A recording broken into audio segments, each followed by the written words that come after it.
everybody. Welcome to a long-awaited new episode of It's Easy to Like Anime. Late night. Late night. Anime. It's been 3 weeks? It's been at least Months 3 weeks. For me, you, years. Huber, Months. Yeah, it has been a while. For you. It's been a while, hasn't back. it? Yeah, Jeez. welcome back, Huber. Thanks. We had Bradley Ellis and Kyle Bossman fill in on the weeks you were out. Nice. Did they And, like it? I think they did. Kyle had a really good take on his week. So Kyle actually watched everything to catch up. Cool. Brad had only seen season 1 and essentially just watched the episode we were on like Nice. raw and just like went with that. And it was Nice. a pretty good take for that. Cool. But I do want to start there, Huber, since you're now catching up to us. The last 2 episodes, the ones before that. So we watched 2 episodes tonight. We watched last week's episode, which was during E3, which we couldn't watch, and then we watched this week's episode.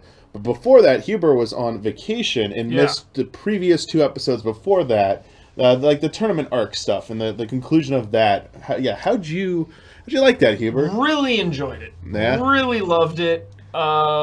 Sucker for a good tournament, anime tournament at all. Anytime there's a tournament in anime, I'm in. And I also loved Suryu. Is that how you say it? Yep. Love a good redemption arc as well. Yeah. This had both in one, so I was a sucker for it, and I really enjoyed it. I thought the fighting was good in those episodes, if I recall. It's been a while, so it's not super fresh on my mind, but I do remember enjoying the fighting and enjoying the Saitama and Suryu highlights, Yeah, highlighting them.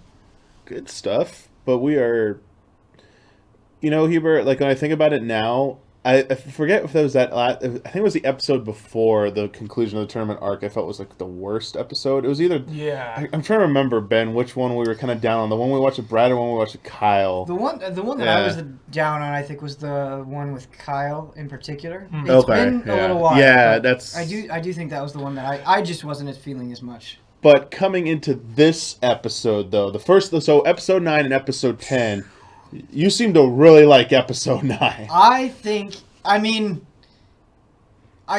There have been several episodes that I've really liked this season, but kind of knee-jerk reaction is I think episode 9 was the best episode of the season.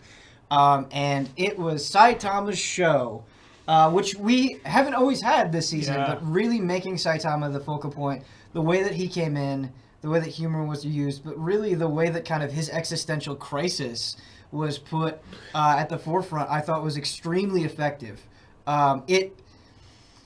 He is such a fascinating character when he really gets time to shine, and the fact that they've kind of not always had him in the spotlight, I think really made it even more effective and surprising here.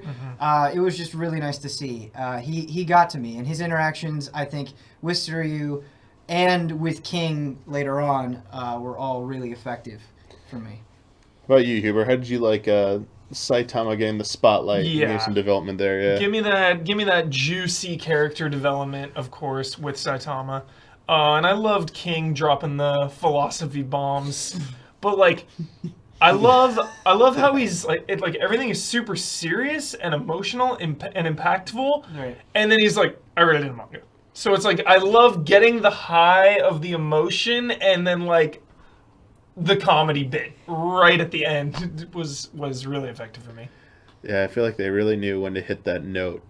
Just dropping and I read it from a manga line. Yeah. It was like, Yeah. and you called it, Perfect. Ben. You called it. You I like was knew it like, the whole way. well, I thought I didn't necessarily know it was going to be Oh, a manga. I was like, he's going to say it's like from a game or an Okay, anime or yeah. something like that. Yeah.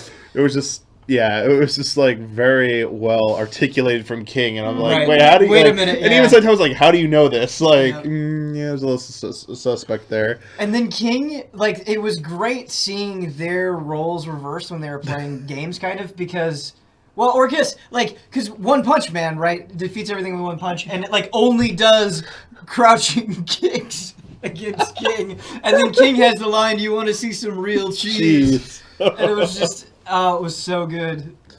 Yeah, they really are. That friendship is really paying off. It's Big good to see time. that, and it was really good seeing Saitama, as you said, like in a bit of a self-reflection, having a bit of a crisis there of identity in terms of where do I go in terms of like being the strongest, and Right. then all that, and then immediately having at the end the payoff of the fold of Garo just showing up like, I like just had this really hard fight, and there's definitely room for me to improve and stuff, and then just like looking ahead at like the complete opposite here. Someone who's complaining about the complete opposite of my problems, and then again hitting that like comedy note at the right point, charging King like, what is the opening to do, and then getting knocked out by Saitama with a kick, and then we see the next episode he comes to in episode 10. He thinks it was King. So good. So the myth carries on. The facade and charade keeps going with King being one of the most powerful S-rank heroes.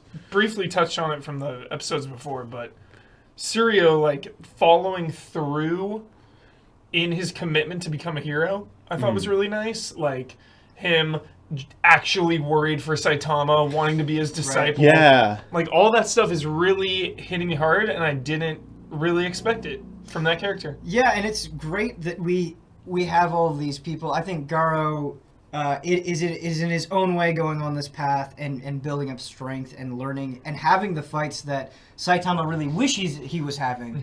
And then you see Suryo have that arc, and he's like, I finally understand what it means to be a hero.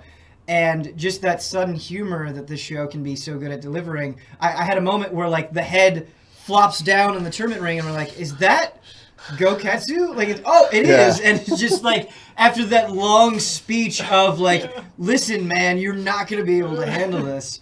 And just kind of how hopeless and numb Saitama said he was feeling. It was really wonderful that King, who Saitama was the one to kind of give a new perspective to, giving a new perspective to Saitama. And it'll be interesting to be like, okay, well, now that Saitama had this conversation, will he change how he views as a hero? Will his goals change? Does he have a new path that he's going to walk? Like, does he not care as much about strength in the literal sense? Like, how is he going to use this to help people? I don't know. Definitely. I like that. Yeah, no, I mean, I like that. I like that finally an episode took its time and let things develop. It was, especially after the frantic nature of so many of the previous episodes, it's like dropping a lot of, like, new threads here and there, and it kind of did pick up that pace again once we got into like episode 10. Yeah. It felt like, okay, we're gonna stop dropping some more things on you here, starting with like the hero association, monster association, like they kind of like presenting their terms, like we're gonna be heading into a conflict now, dropping out like it's interesting how they choose and elect to go back to previous threads, like the speed of sound Sonic thing about, like, is this like a shinobi thing? Like, from another village. We're gonna get like a whole, like, yeah, our goal is to conquer the world. I'm like, whoa, we're gonna get a whole nother like subplot here. It's like, no, we're looking to join the monsters, and like you're gonna join that too. And I remember thread line here where you were like, no, don't do it. Don't give in and eat that. You know. Well, they're really playing with us here because it comes back at the very end where he's cooking. The thing, and it just says that he gets the runs afterwards. Yeah. So we don't know how effective that eating was. Dude, what if he retains his humanity, but he just gets stronger because of it or something? Could be. So he gets like the benefit without having to turn into a monster, maybe? I don't know. I don't know. Or just didn't do anything. I got the vibe when he started cooking it. It's like, this ruins it. It's ruined it. Yeah. I feel like this character is... I didn't feel like they're going to let this character undergo this transformation just yet. Yeah. I feel like there's more to explore there, and I don't think they're becoming a monster just yet. Speed of Sound Sonic, I think, since the series began, was never a favorite character of mine.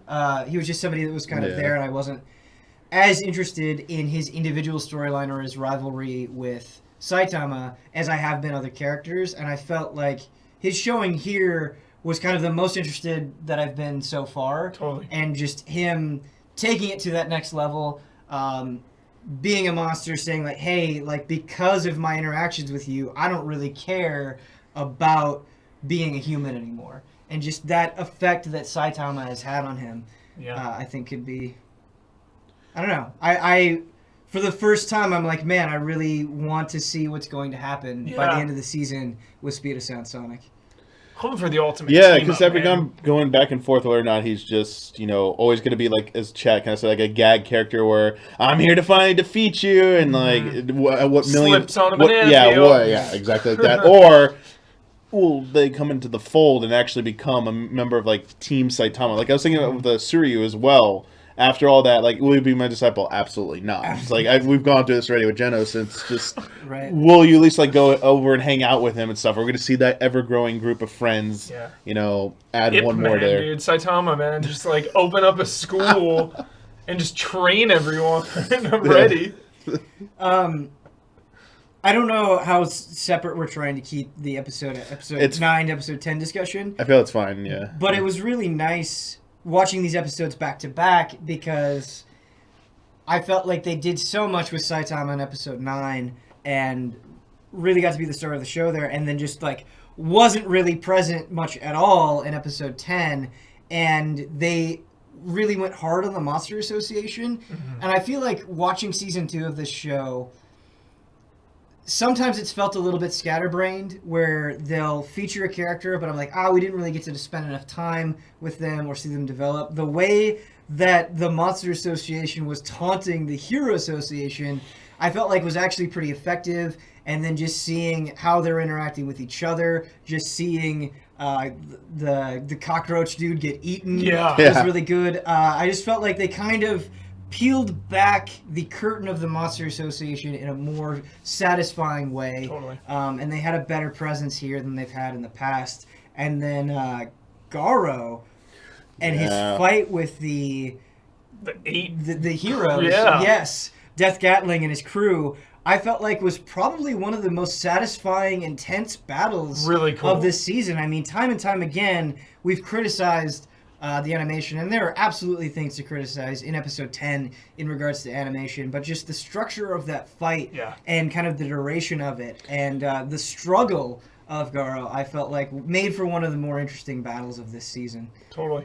Yeah, it was a good cliffhanger ending, too. Yeah. I was Because like, "Ugh." running through right. my mind, it's like you either have some weird trick up your sleeve that we haven't seen yet, or I was like, you know what? I think he's going to surrender. I Yeah. think he's actually going to give in because he's running it through his head. I can't win, and like I'm not dying here, so whatever. I'll go along with this. I'll buy time to recover, and then like I'll beat you idiots later. I think all of us, but when that episode ended, we had the reaction of like, oh, Yep. Yeah, and that's great. Yeah. That has not always been the reaction.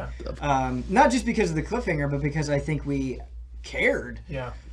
Just that like Butch Cassidy scenario where he's like pinned down, bleeding out, wounded, surrounded, just is an exciting premise. And like you were saying, they just delivered with like, I think how quick it was too. It was just like Right. quick, didn't linger. It's awesome. And it was a good mixture of stuff because sometimes they've introduced heroes or villains, and it's like, okay, we really don't get a sense of what you can do, but here, like the poisoned arrows, Dude with guns, dude with arrows. and they Yeah. still the dual pistols guy, but they still found a way to interject that humor and that really creative kind of gaggy character design where they just had the guy in the tracksuit that was just like picking up the arrows and he's like, you're not gonna beat me in terms of stamina and persistence. So like both a joke but still actually effective in the battle. That was really neat. Yeah. Yeah, I still like how even to this point they're introducing also like new characters. New characters heroes. keep and one coming. of them, both of you, Zombie Man, Yes. dude, I was has like, an yes, axe Weaver. in the title card, man. The intro video, he's there with an axe. I was gonna say Yeah.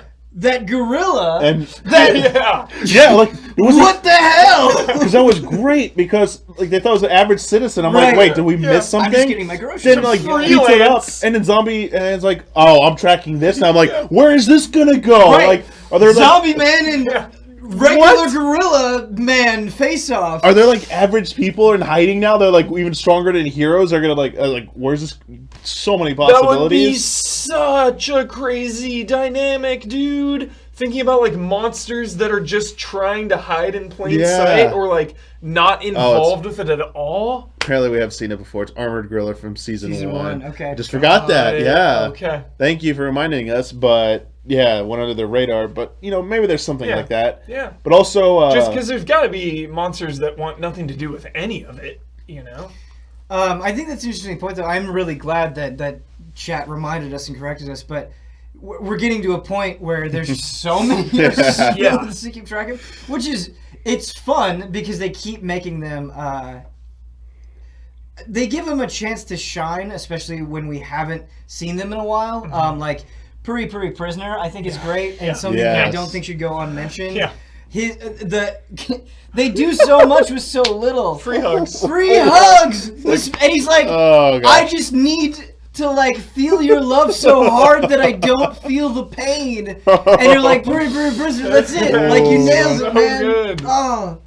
Poor free hugs. rainbows, Banned from Yeah. conventions. Can't Yeah. have their fun anymore. Have to go bother heroes. No, we got a. What was the other thing we saw? We saw the exchange between Metal Knight and the Genius Kid. I forget his Yes. name already too. We actually saw the Metal Knight like mastermind now, dude. Dr. Claw. Yeah, there you go. Yeah. Exactly that's what I was saying when you Yeah. were gone, Hubert. That's how I referred to it from Okay. Inspector Gadget. That's like totally how it is. But them like analyzing, because obviously like the Hero Association, they have their own prerogative essentially. They Yeah. want to rescue the hostage because it's their donor and stuff. And we've kind of alluded to this in the past that they're not really about protecting people. Like they're about protecting their own interest. Whereas Metal Knight was basically, this is a ploy. You know, it's a bad idea if we go storm in there. This is bait. We should just bomb them. And he's like, oh, but they rejected my plan, so I'm out again. And it's like, you know, that whole thing. They keep alluding to it, and like we see small consequences, but I'm like waiting for like the moment where it all hits the fan, where these conflict of interest really cause like right now it's not really like just the Monster Association, the Hero Association. I'm waiting for like it to have like more factions here. Like Yeah. it's gonna get more Going multifaceted. Yes. Yeah. I will say though, these 2 episodes, a sensation that we've had, and it's really interesting doing a show like this where we're doing it episode by episode as opposed to watching an entire season, because I think the concern throughout this has been, okay, they're putting a lot of pieces on the table, and sometimes it hasn't always been satisfying. Like they give us a little bit of a character, and then they go away, and then they come back, and it's just kind of been all over the place. These 2 episodes, particularly with Saitama, the Hero Association, or not the Hero Association, the Monster Association, and Garo, I'm like, okay, they're not just putting these pieces on the table. I have a lot more faith now that they will eventually come back around. Yes. And I think like just our discussion on Metal Knight is a good example of that. And just the little bit that we saw of Genos is like, okay, they will eventually come back around. It will eventually pay off. They will eventually develop these things. And I just have a lot of my faith restored in kind of the structure of this show. And I feel like even just Watchdog Man, right? Like when we first saw that character, I don't think we could have predicted that he would be the one who would make Garo like have Garo limping away. Yeah. And so I don't know, all of the pieces seem to be in place, and they are eventually making good on them. And I just feel more excited to watch just because everything feels a little bit more important now, where I'm like, okay, I see where you're going with this. I see what you're doing, which I really, really like. As Kyle likes to say, lay in pipe. Yeah. They've done a great job of laying pipe. Oh, Kyle. Why does Kyle do this to us? I will say, though, when it comes to Genos, though, I Sure. it's a little he's obviously has a much more limited role this season than he did last season. And it makes me wonder what they're going to really do with that character. I think Yeah. I'm with you. Like, not much happened with Genos, but I feel like they were just saying, like, don't forget. Yeah. Don't forget about Don't Genos. forget, and we'll give him a little power boost as Right. well while we're at it. Right. Yeah. I guess Keep boosting him. I have a skeptical side to this. Makes me think that they're just trying to keep track of so much stuff. Like, oop, how many episodes has it been since we said that? Just say something about this episode so people don't forget about it. And is that really the best course of action they could take, or did they really think this through very well, or is it just the result of we just spat out a lot of different ideas and a lot of threads, and we weren't exactly sure where they were going to all lead up, and now we got to kind of like wrap some of these up, or at least maybe that like I get the vibe that Genos is not going to have any significant role until next season. Oh, I no feel way, dude. I'm hoping he comes big in, like, the finale, dude. This season, it's... I don't think you. I see what No. you're saying. I see what you're saying, Damiani, but I think the show has communicated pretty effectively that it's like, hey, we're focusing on Garo. Like, Garo is kind of the big character that we've been developing throughout this season, and this is kind of his climactic moment. So I don't even know if I would be that disappointed if Genos didn't have a huge moment or a big part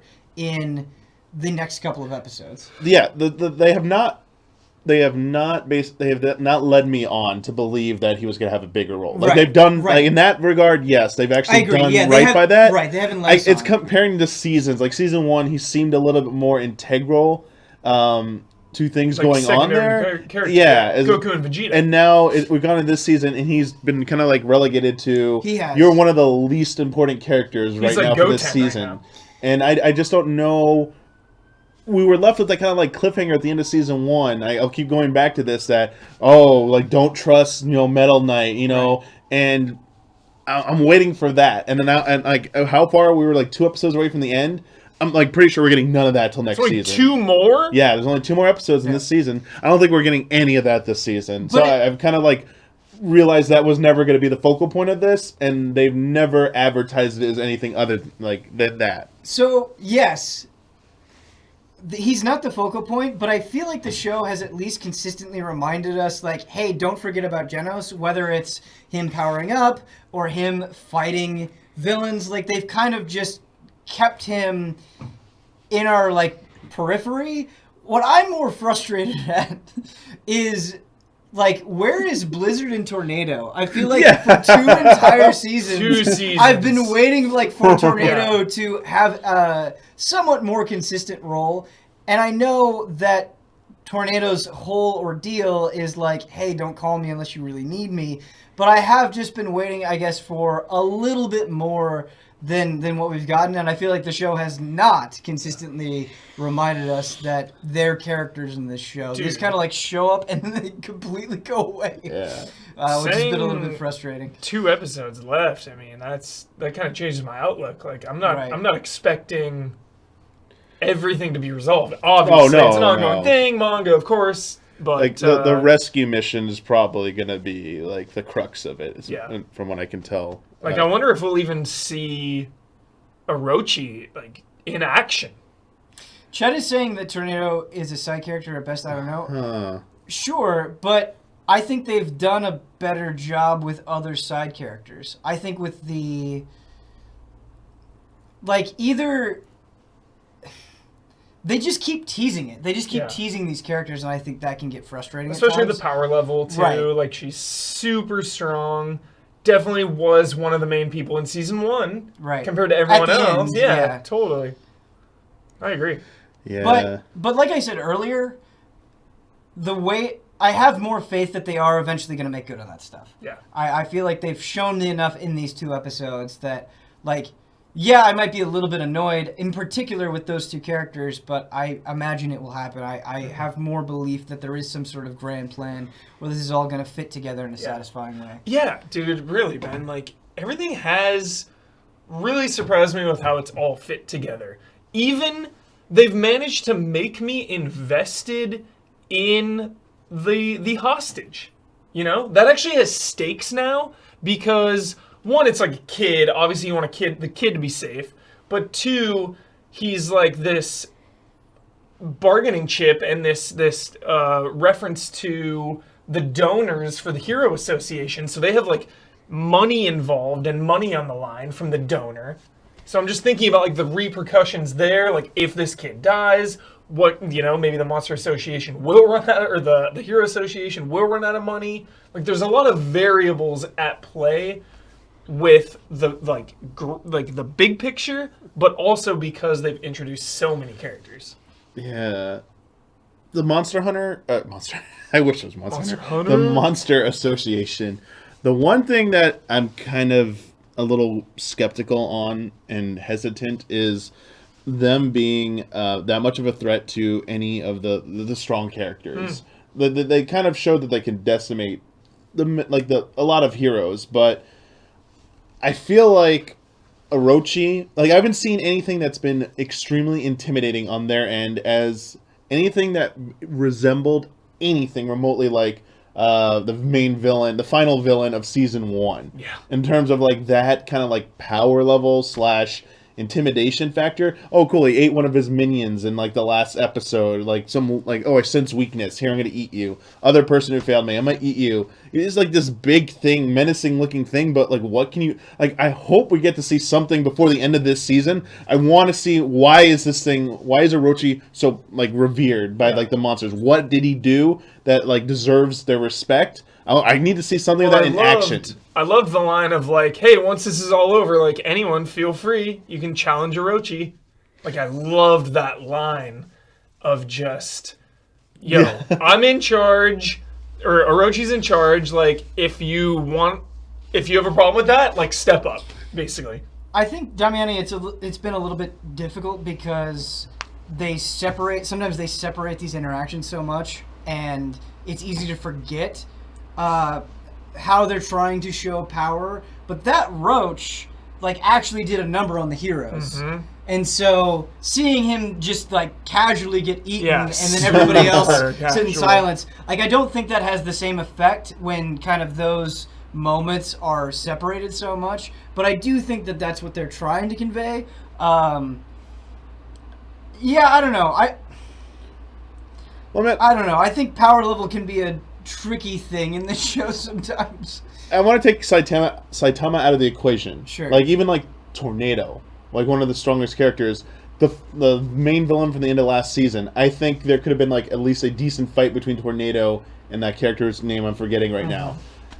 I feel like Tornado could just single-handedly go through the Monster Association's lair and like wreck it without like any kind of resistance. Yeah. And I feel like maybe there's another S-class hero or two who could probably do the same with very little resistance. I understand. Yes, everyone's ultimately gonna get one punch by Saitama. Like that's not like the climax or the surprise I'm looking forward to. It's more about they're obviously going to send other people in there. Like Saitama's always like the last resort. He either stumbles in there, or things get so dire he has to finally like show up. It's not like he's never intentionally sent in to take care of the stuff first and foremost. So who's going to go in there? Like are they going to send like a squad? It's going to be like Aliens, where they're going in deeper into the lair and stuff, coming across different fights. Like, is it just gonna be the start of this new arc, like the layer arc, where like next season, like Dude, who are these crazy new monsters we're gonna see? Sick arc, dude. The raid, the raid, dude. Someone in chat saying that power level is meaningless in this show, and I think that is super not true. It's just different than a traditional show, because it's about their power level before they meet Saitama, and then like how his one punch changes things. Yeah. Because you can see that even in Suryu's arc, where he was just this really arrogant, like heroes ain't shit attitude. Was so strong. And then Saitama came in and one punched things, and it completely changed his outlook. And he was like, "Oh, now that all this fighting has happened, like that struggle has made me change in what I view myself and how I view heroes." Yep. And I don't know. I think under that perspective, power level is really interesting because it keeps changing. Like King, I think, is another really good example where King is viewed by a lot of other people as this really powerful thing, but his relationship with Saitama, he doesn't have like raw power, but I think his conversation that he had, like he was the only one getting through to Saitama because Saitama and him actually have a real friendship. The bond of gaming. Right, the bond of gaming. Right, and so yeah, I think it what's cool about this show is it will present power, but then it will flip it on its head, or show that power isn't just raw strength. And I think that that's really valuable. I think it's a very Anytime good someone point, anytime someone's all arrogant and stuff, and then realizes like, oh, maybe I'm not as strong as I thought I was, or as good as I thought I was. Right. Like, sure, that theme has been done to death in all mediums, and is a common thing to write, but I'm here for it. It gets me emotional every time, and I love it. I like Red Sky in chat pointed out they're looking forward to seeing an actual meaningful interaction between Saitama and Garo, where it's not like under the like a pretense of misunderstanding. Yeah. Right. Like they have been teasing that so much, and I think that it will be I'm hoping it'll be a really good payoff Yeah. to finally see them have that kind of like discussion between each other to try and get to, like, how will they react to each other, really knowing their true motives and who they really are. Who's Lollipop Kid again? Child Emperor? I want to see Child Emperor, I want to yeah. see Child Emperor versus the Eyeball Mastermind. So I want to see, dude. Tactician showdown, yeah. I really love with what they're doing with Garo's character, because I think it would have been a lot more boring and a far easier route if Garo was just towering above everybody but maybe Saitama. That's not what they're doing. Yeah. Like, Garo is struggling. Like, he's clearly very powerful and can clearly do a number on quite a few heroes, but I love that he's really injured, and those injuries are having an effect, and he's having to like look at the almanac. Like, if he didn't look at that almanac, didn't have that interaction Yes. with the kid, Oh, he would have been yes. completely obliterated. Yeah. And I don't know. I just think it's a lot more humanizing, and it has me in Garo's corner than if that whole scene played out and he just completely decimated all of those heroes. He feels under threat, and I think that makes him a far more interesting character. I'm worried he's gonna eat some monster hearts, man. Oh, good. Some monster guts. I don't know if he'll do that. I don't know if he will either. I don't- He's- I I don't forgot. think- Yeah. He's like kind of Yeah. he's his own thing. He He's thought against the like, yeah, he monsters, wasn't really against- on yeah. any You're side right, you're there, right. so I don't know if that will be the thing. What if, you push someone far enough, if he gets beat continuously? Yeah, what will they do out of desperation? Yeah, but I hope not. we'll I see. hope not. Damiani, I feel like last week, Last week. not last Oh, week, sorry. but the last time like we Yeah. did the show, I felt like I was at a point where I was like, do I really care? Do I you really always care? care about Saitama. No, I Yeah. do care about Saitama, but I think But just this show where it and was just, going, yeah. right, the way that season 2 was being structured, I was like, what is really the value here? And just constantly comparing it to season 1, where I don't know, I feel like these 2 episodes have not only really made a case for Saitama and his continued development, but I am so invested in these new things that they're doing, Totally. just with Garo and the Monster Association. And I'm like, wow, I really think that there's a lot of value just in season 2 on its own, and like I can't wait to see what the final 2 episodes bring. It took as a well, while so- for Yeah. everything to connect. Yes, but we it got took there. a while for everything to kind of come around, Mhm. and for me to like fully be on its side, I think. But yeah. I also wonder how much it was an interesting element was for you and I. This is the first time watching two episodes back to back at once. Right. How much that helps this season. I mean, maybe we just got 2 really good episodes back to back versus, but also if we were able to go back and just watch season 2 when it's done, like back to back to back, if it would, those low points wouldn't have stung as much. Right. Like, bring up the whole debate of like, I feel like at points the show, season 2 of One Punch Man, for me, didn't feel necessarily warrant waiting a week for each new episode. I feel like this whole season would have gone down a lot better with me, regardless of what happens in the last 2 episodes, if I was just waited till it was done and just watched all 12 on my at my own pace. Yeah. And I Yeah. think that's kind of what we had with Kyle, and while it was Yes. really interesting to get that perspective. That's what will. Yeah, yeah. Because you and I think, were feeling a lot more negatively on it, and we had been watching week to week, whereas Kyle, I think, went in a lot more positive, and he got to watch everything all the way through. And so, yeah. And that's a whole nother can of discussion of like binging or weekly. But I think the strength of weekly is like when you really get to dissect and talk a lot about the episode. And I just don't think a lot of the earlier episodes of season 2 warranted like in-depth, deep dive discussions and like possibilities of like what's gonna happen. It was just like, okay, that's what we saw. That was cool. Right. On to the next one. I feel like that's the kind of the fear of going into long-running series or like shonen series, essentially.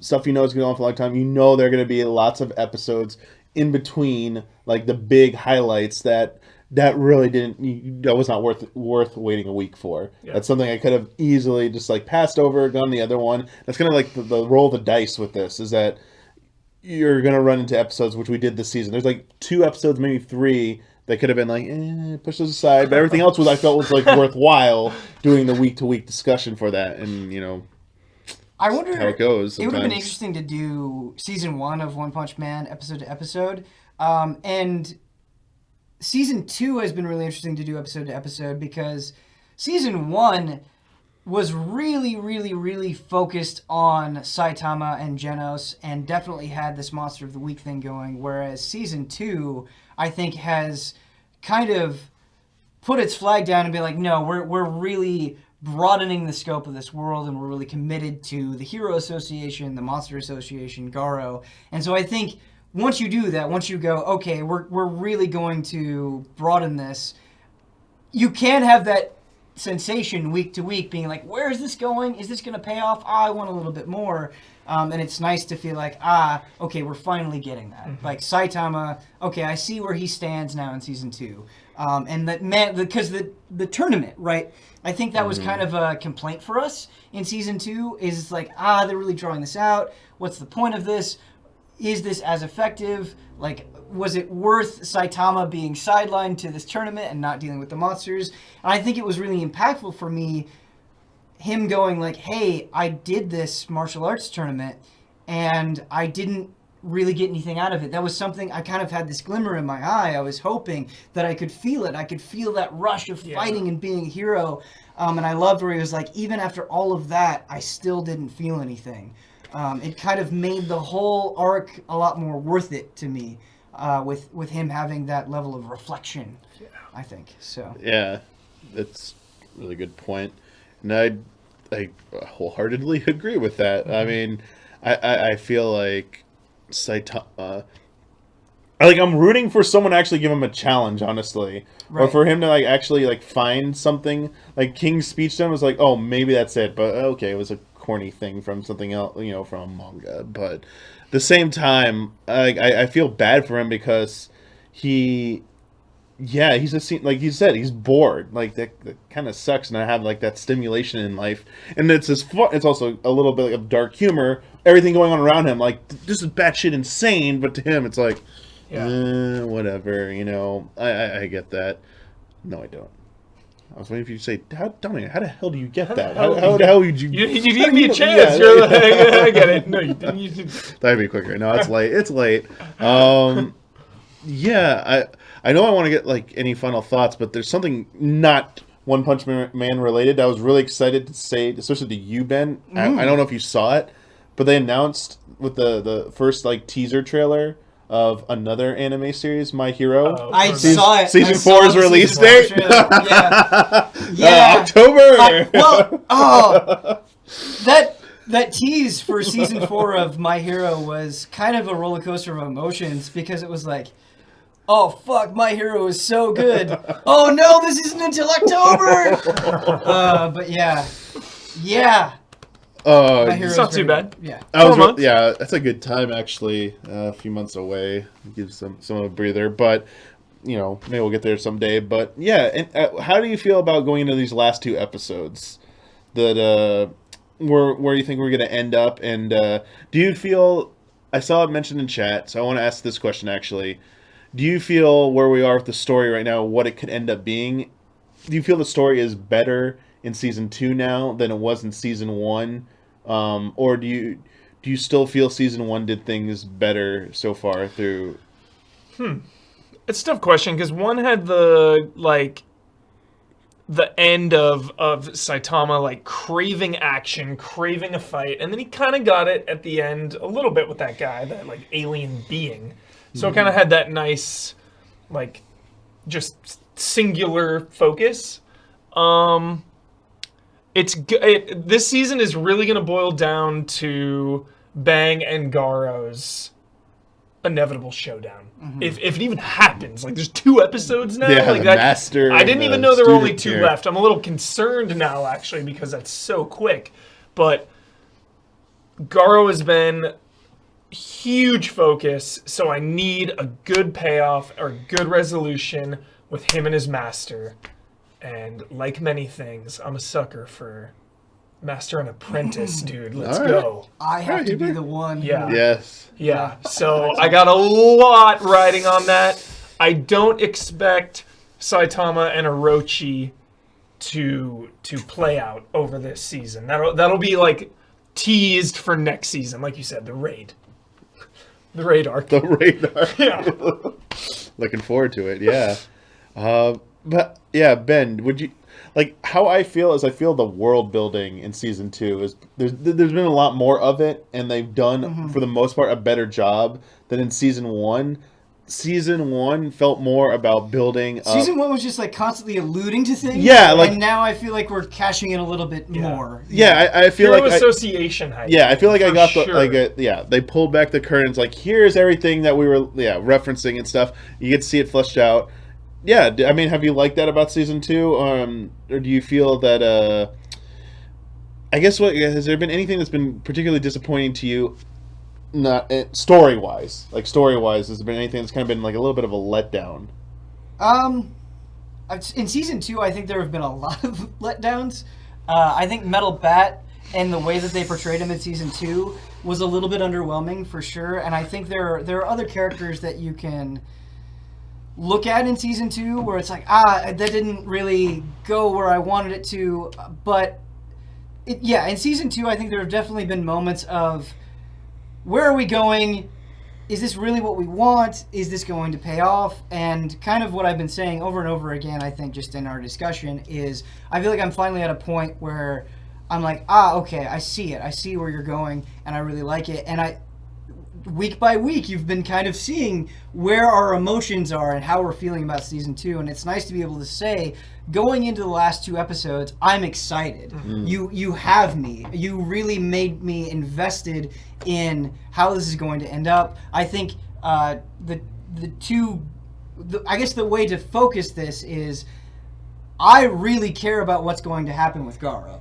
And just where this showdown is going to happen with the heroes, what's going to happen with Bang. I think Garo's in a really great spot, and for everything that you've done in season 2, I think season 2 has said, listen, Garo is kind of a focal point, and I think it matters when you're able to make good on those focal points, and I feel like you've made good on Garo, and so I'm excited to see where his story ends in this season. And also Saitama. Saitama, there's been a lot of times throughout this entire season where I'm like, what are we doing with Saitama? Where are we going? What's the point here? And you have once again turned around, refocused on Saitama, made him the heart of his show, and I really feel his existential crisis in the same way that I did at the end of season 1. And so I think going into the final 2 episodes, I feel optimistic. I feel more invested in the story than I have pretty much throughout the entirety of season 2, except for maybe the first episode with King.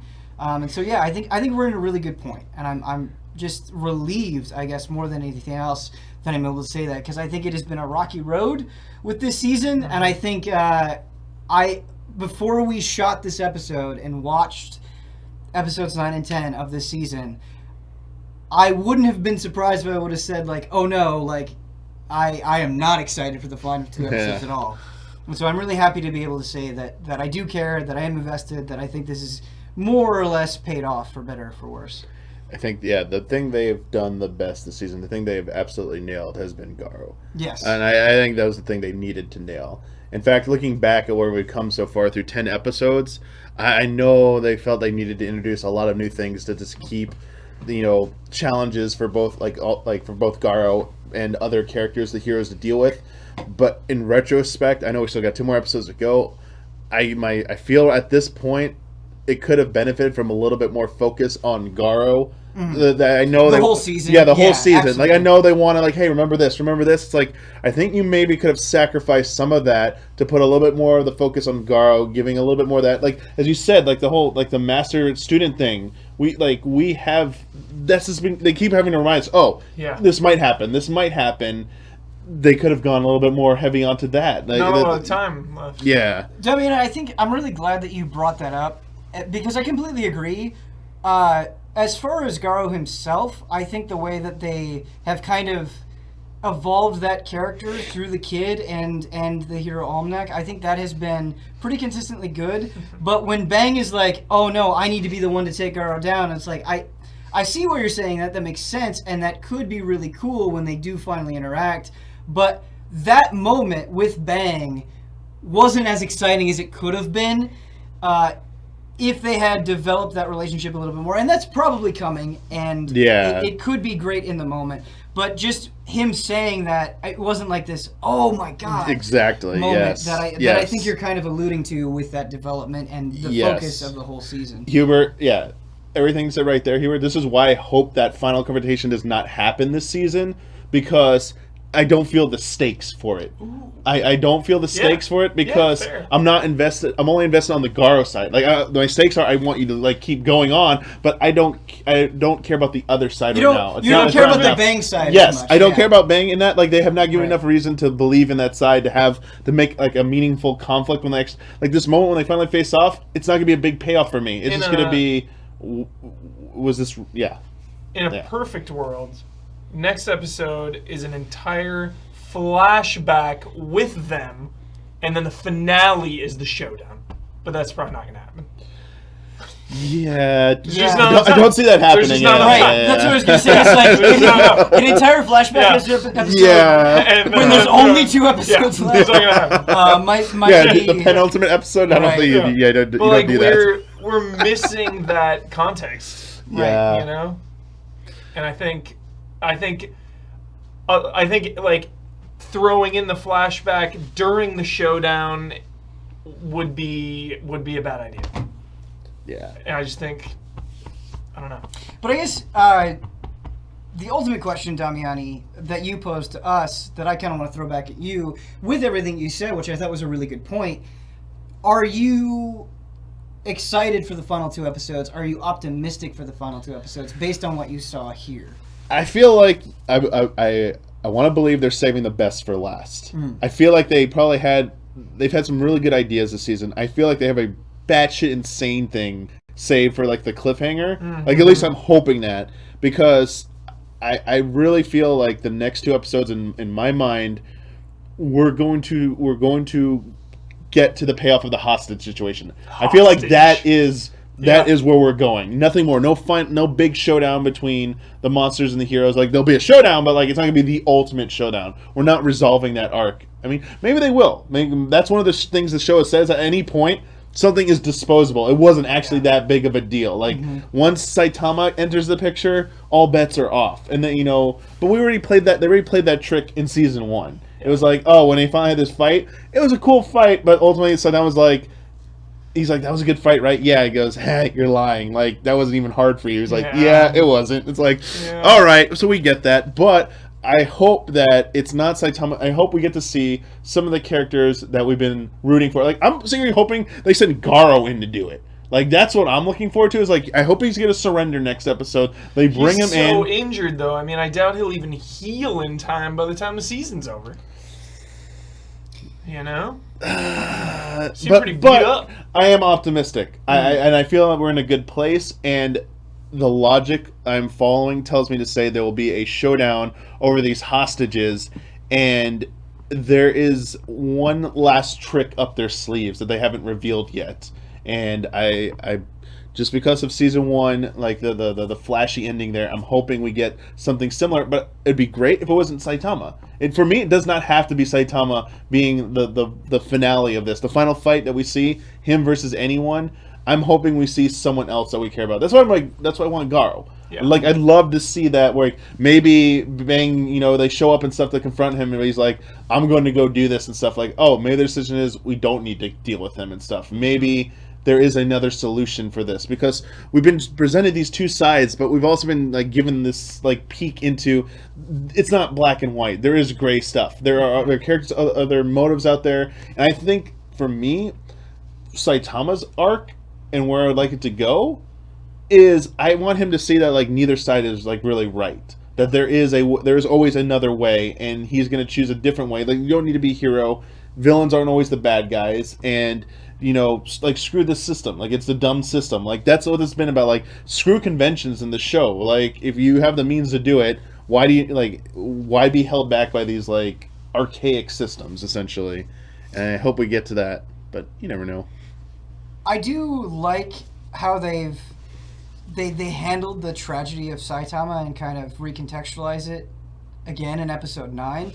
where in season 1, even in just the first episode of season 1, you got to see like why Saitama is just numb, as he described himself, and just so utterly depressed because what he wants isn't matching up with reality. And I love how they kind of push Saitama to the side, and they spend so much time building up the martial arts tournament, and then the characters turning into monsters, and just the threat of that and how overwhelming it is. And then Saitama like gets this glimmer in his eye, and he's like, I hope that this will finally give me that feeling, and just kind of that complete bottoming out, that so how quickly and how sharply it resolves that, and it goes, no, Saitama, like if that is what you're searching for, you're not going to find it. And kind of that hopelessness that he feels. And with what they're doing with Garo, and kind of the physical struggle that he's going through, and kind of like what I really like about Garo is like Garo has that glimmer, but he actually gets it satiated, where like he actually gets the thrill of battle. And with King going like, hey, you can't search for the same thing the way that you have been over and over and over again. You're going to keep getting disappointed. And Garo, I feel like, kind of going on this path and not getting constantly disappointed the way that Saitama is. I think we're going to get those two things clashing in a really satisfying way. Like, I think the show has done a good job of being like, no, like Saitama and his depression is still the point of this, but there are other people who will keep changing that and keep mutating kind of that crisis and keep evolving it in a cool way. So, yeah, maybe they deliver a dark final message with Saitama that, like, even though he's like, there's the monsters around him, they just take a look at him when he, like, in a moment, or like, man, we thought we were evil and stuff, but like, your life kind of sucks, man. Right. Like, Right. you're just like, my wow, gosh. like you're like the worst of the worst here and stuff. You know, something comes out like that. At the same time, like, I also like I kind of do wish for happiness for Saitama. Like, I feel like maybe he'll realize that it has nothing to do with his powers. Like, the moments he spends like playing games with King, like these little like the more like slice of life human moments have nothing to do with being a hero. When somebody close to him gets murdered, Okay, his eyes will open. it's Gonna happen, dude. He's gonna lose someone, man. I really loved when Saitama was like, I get so numb when I fight. Why do you think I would care about losing in a game? Like, that is just so far beyond me. And then he has that moment, and then they kind of just keep taunting each other. And Saitama's like, you know what? I'm gonna kick your ass. And like he's still. He isn't completely numb, right? I think that's what he's trying to show us, is like, yeah, he can keep saying that he's numb. Yeah, he can keep saying that he's depressed. And in a lot of sense, he is, but there are still things, there's still people that can kind of make him get a little bit hot, a little bit, like, angry. That he's not like this husk of a person. Like, there's still so much humanity left within Saitama. And I think the ways that they're showing us that is awesome. Like, it's Saitama's such a good character. So King good. is such a good yeah, character. Hubert, I wish good things on Saitama. Yeah. You know what I hope the series goes even more, cranks the insanity up to like 1 million, in which we get to a point where someone introduces like multiverse, like other dimensions to Saitama. It's like, Saitama, like, this was all just like the tutorial. These 2 seasons were the tutorial. Like, the Monster Association, this like supernatural like universal force. Like, you go to a realm with all these like super powerful enemies where you can't. Just Dragon Ball. He's like, we're gonna bring in a Dragon Ball and stuff. It's just TV. We're gonna give you what he want, and then like he's still like depressed about it. It's not what he wants. It's like Haruhi shows up and is like, I'm God. What do you want? Like, I'll make your dreams come true. You want to go to another dimension with other strong enemies? Shed is saying, like, if King gets hurt, oh no, and I completely agree. Like, Yeah. you, It would not be good. it's like, that's It like would table not be flipping good. time. Yep. That's Like, what I'm worried like about. King gets injured and Saitama finds a way he can transfer his powers. Like, King, I'm gonna make your dream a reality now. You will become the strongest hero and stuff. Passes on his powers. I mean, that's the thing. I think the best thing about this is this show can be very unpredictable. Yeah. And just absolutely delivers something you were not expecting. Just when you think you got things figured out, oh, we're definitely going to do this, it just says, no, we're going to do this. And because we can do this, because we don't care. We don't care about any of the pre-established rules or what our logic was doing. If it's within the rules of our universe, we can do it. Maybe this would be bad. Maybe this would be bad. But kind of what I'm hoping for is just they've spent so much time with this Monster Association that they do a good job in this show of kind of tricking you into thinking things will be around a long time, and then you have the one punch come in and clean everything up. But they keep doing it. They keep kind of leading you along, that I hope maybe in the final episode or sometime in season 3 that Saitama does just kind of clean out the entire Monster Association in like 10 seconds. And like all of that is just gone, and you have to, like, what do we do now? Like, what is the aftermath of this? Because I'm sure there would still be characters left that kind of have this like loss of identity, and I love that. I love those moments where people have to take a step back and being like, what is my life now? You keep seeing that over and over and over again. Like Hawkeye. Stop. I'm sorry. It's so It's late. Don't drop. I'm sorry. Don't drop bombs. Woo! But yeah, man, that would be Yeah. like, I would be shocked. And at the same time, I wouldn't be surprised because the show has done such a good job of telling us to expect the unexpected. telling us Like to anything can happen. telling us to like it's what's so great is it, Damiani, like you said, and what you're re-emphasizing, Huber, is that like, hey, anything could happen on the show. Yes, it has definitely constantly put unpredictability on the table, but it also hasn't betrayed its own rules. Like, Saitama is still dealing with the biggest threat in one punch. Like, it hasn't cheapened out, I think, on the rules that it introduced at the very beginning. Like, it's managing to do both things simultaneously, which is really, really cool. Like, it hasn't cheapened Saitama's character at all, despite all of the crazy powers that it's introducing and all the different factions.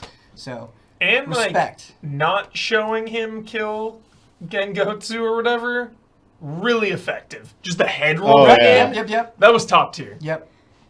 Like hearing those sounds, I actually thought like a villain was showing up Yeah. to Suryu's. Like it's like, oh crap, Saitama left. Villain's coming back. And I was like, oh no, that's just like him beating the shit out of him. Yep. So, yeah, it's like, okay, that's pretty Yeah, cool. by them not showing it just makes it so trivial. Instead of this big, like, all right, I'm gonna punch you. It's just like, all right, head rolls in, he's dead. Like, Yeah. Because it almost has that it's so effect nonchalant. where you're like, wait, was he ever really that big of a deal? And then you reflect back on other episodes and you're like, no, like he was just crushing everything for so long, which is great. Yeah. Yeah, it almost is like the.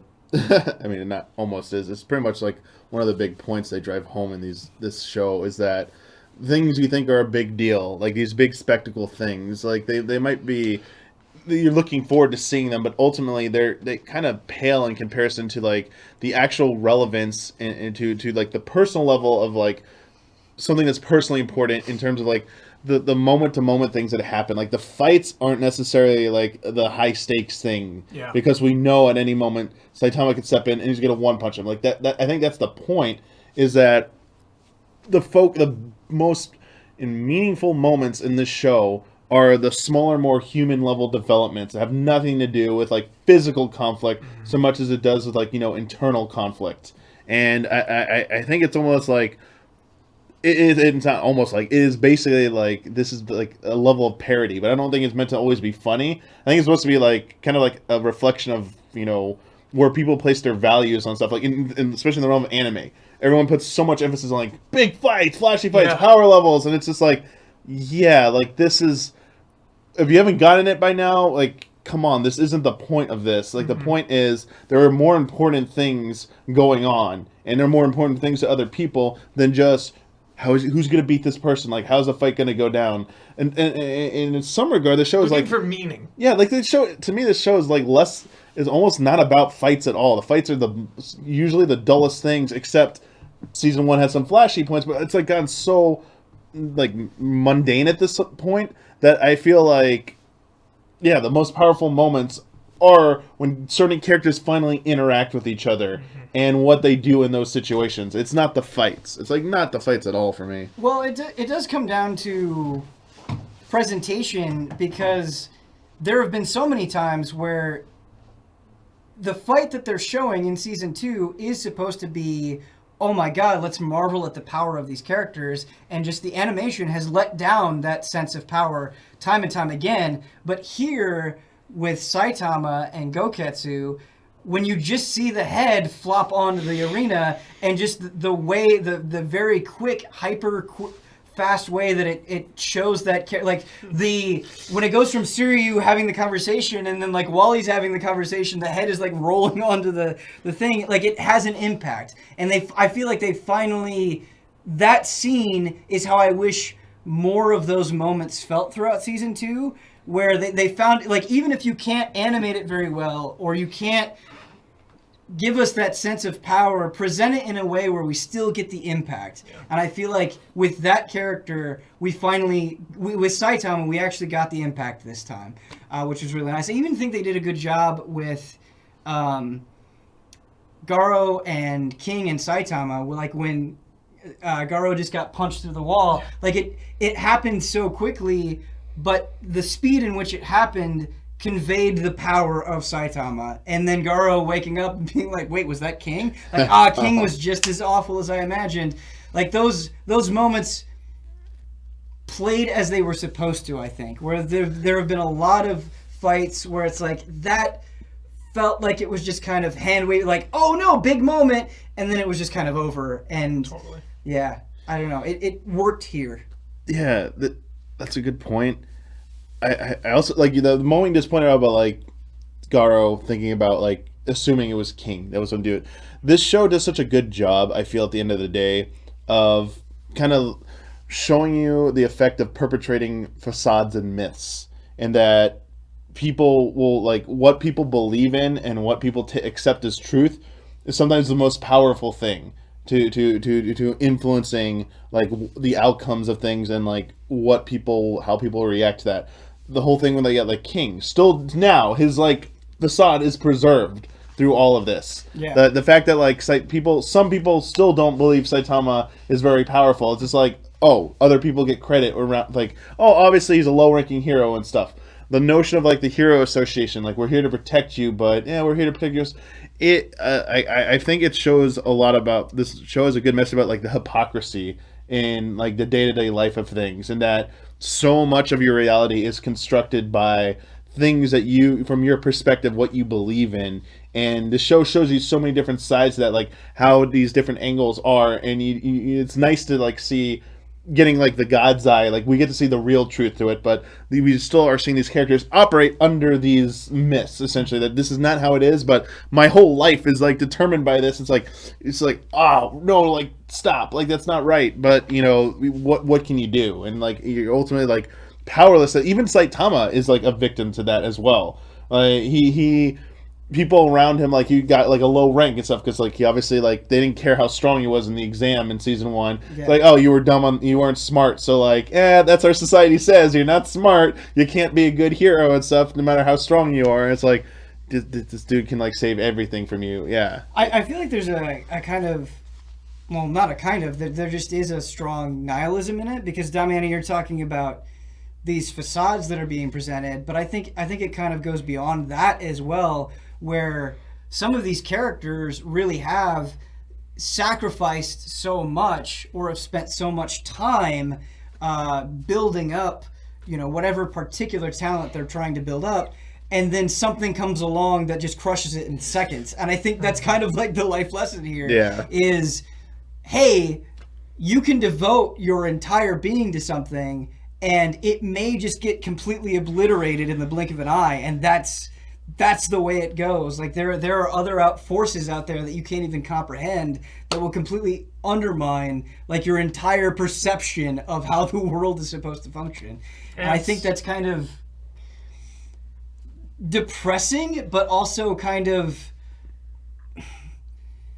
relieving in a way, where it's like, hey, don't take yourself too seriously. The fact that King is like so famous and considered so strong, but he's like not even trying. You know? Right, but I think what's kind of cool about the way they presented King is when we first saw him, he was just completely paralyzed with fear because he was like, what I want to be and who I am is different than what other people are putting on me. Yeah. But here, like, he's kind of let go of that public perception. Like, he doesn't care as much about that anymore. Now, there's just kind of this ease with King now because he's just like, I'm just going to talk about games and manga, and I'm going to be more profound than ever because I'm leaning into the side of myself that I was just completely hiding. And it's not that he's revealing that to the world, but it just seems like, I don't know, there's kind of this acceptance in him that I really like. Totally. Ooh, got pretty deep there. Did we?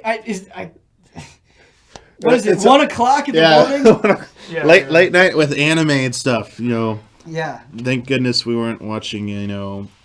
Something other than One Punch Man. Yeah. There's a lot of shows out there I can think of. We'd go down the rabbit hole and be here for like 5 hours. Like we'd have our own existential crisis. Right. Dealing with this stuff. But, I apologize to viewers because I think at this point it's hard to. It's one of those you're talking about a point and then you're trying to get deep, but then it's late, so you get a little bit delirious and you go slightly somewhere else. Good thing. Existential. Good thing we're not talking about Evangelion right now. Right. The ending of Evangelion. Oh god. We'd be here for a while. We'd have a field day with that. I don't know if I have the energy to deal with that, but yeah. Yeah. We're talking about One Punch Man and getting existential. Yeah. Oh. So, speaking of, we have 2 more episodes left. Next week, we will potentially have a special guest joining the 3 of us. As long as we can do it, they can't do it on Tuesday. So as long as we can do it on another day next week, preferably Wednesday or Thursday, they said, we will be having a special 4th panelist join us for next week's episode. And I can say this person has a pretty good reputation in terms of like their focus is anime. Oh, cool. And so I think you'll be potentially very excited about this guest joining us. For those of you who are more sleuthy, if that's even a word, if you're in detective mode, they might have already referenced that they potentially would be doing something with us on this show. No, it's not Brandon.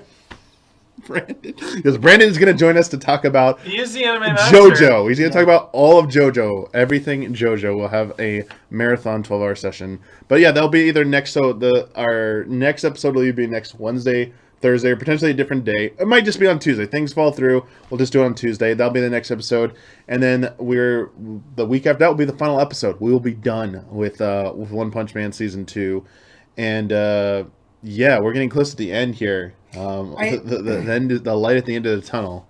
I feel like we've said this before, but it's good to reiterate because I see people talking about Part 5 of JoJo, which is great, but they're like, will we ever get one of these on JoJo? And that's not really the way that this show works. Is the way that this show works is that we watch an entire season of something from the very beginning and do episode by episode all the way to the very end. And so as enjoyable as Part 5 of JoJo is, it doesn't really quite... We'd have to start back in time in order for just jumping in at a random point doesn't really work out for that. That's not to say that we can't talk about those things in another format. Oh, yeah. It won't be necessarily on this show specifically. There is definitely a place for those things if there's enough interest on our end to bring those, to cover those again. But I know as we're getting near the end, there will definitely be people asking. Like, we saw a lot of people during the course of this show this season asking about like Attack on Titan, and you know we weren't going to try and juggle 2 shows at once, especially for this first attempt. So that is why we didn't dive into that on top of One Punch Man.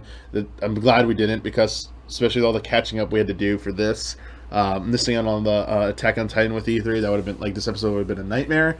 Catching up on 2 different shows and with multiple episodes. I think it's still confusing people because like Chad is saying like, oh, I thought you watched part 5 of the one from the beginning.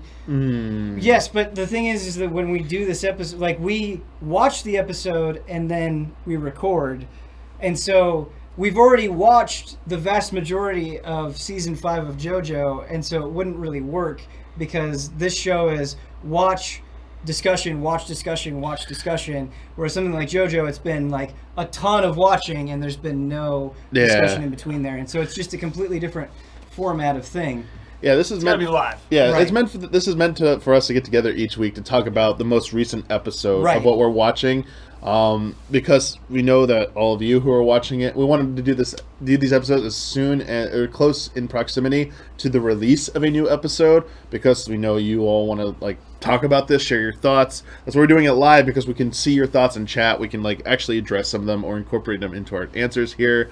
But also like us, like it's easier for us to get together to watch one episode at a time. Here we're all together. We can be like, we noticed that. Like we're definitely going to talk about that when it comes up. I feel like it just is helpful for this type of more reactionary discussion. And I know I see people asking about like what's next and stuff. Yeah, we'll have to think about that. We're still got 2 more episodes of this. I know you're throwing out My Hero out there. I know there's will be a lot of interest in My Hero. I'm just gonna be watching it no matter what. So it's also gonna be during a really busy time of the year. Right. So we'll have to see. But as always, your feedback in regards to like what you'd like to see, ways to make and improve this show, or Dude, Vinland Saga is gonna be an anime? wait, what? Dude, somebody that? sent me Explain a that. Vinland Saga manga volume like a while back, and I read like 80% of it. I haven't finished it, but I read like 80% of it. Because thick manga book. It's like a Viking anime, a Viking manga, Okay. dude. It's Oh, God. really good. I cannot even. The entire time I was Thank reading you. it, I was like, please make this an anime. Please make this an Viking anime is coming. Yeah, Here it's we go. cool. It's cool. All right. Something that I want to bring up that you guys can jump in on, and I'm curious to get your thoughts on it as well. But I think the reason why something like it's easy to like anime, like why we were all like, yeah, let's do it, is because it was like it's like we're just focusing on this one show and we're doing one episode at a time, and so it's very digestible. Because the rest of the time, like we are just doing video game stuff like all the time. Yeah. And I think something like E3 is a good example where it's like that obliterated like 2 weeks, and we couldn't even do this show during that time. And just between game coverage and all the stuff that we're doing, and as we're going into the fall eventually, it's really, really busy. And so while we love doing something like this, it's hard to like commit to it in a big way, just because we're also already doing so much other stuff with games. And so I don't want to like overcommit and be oh man, we're doing this and then we're doing this and then we're doing this, because we don't want to do that's not fair to you guys. That's a very good point. And as you said, there are other ways. Like even if like a bunch of us get interested in, like, I mean, as Ben said, obviously he's going to be watching My Hero regardless of anything. But if we get a few of us who are going to do that, maybe we do something where we wait till it's all done. Like we watch, like when the final episode airs, we'll do like a spoiler mode where we'll get together, like let's do like a whole deep dive into that season. But that's the focus of the discussion. Like we're covering everything in just that one longer episode versus we're going to follow it week to week to, like that.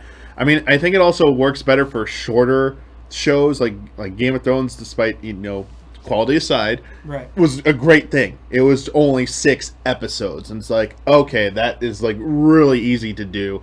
It's 6-week commitment. That's not that big of a deal. Even One Punch Man, even being 12 episodes, this feels like this went on for a pretty long time. And so like JoJo season 5 is an interesting thing to bring up, because there are allies that have been watching it and enjoying it.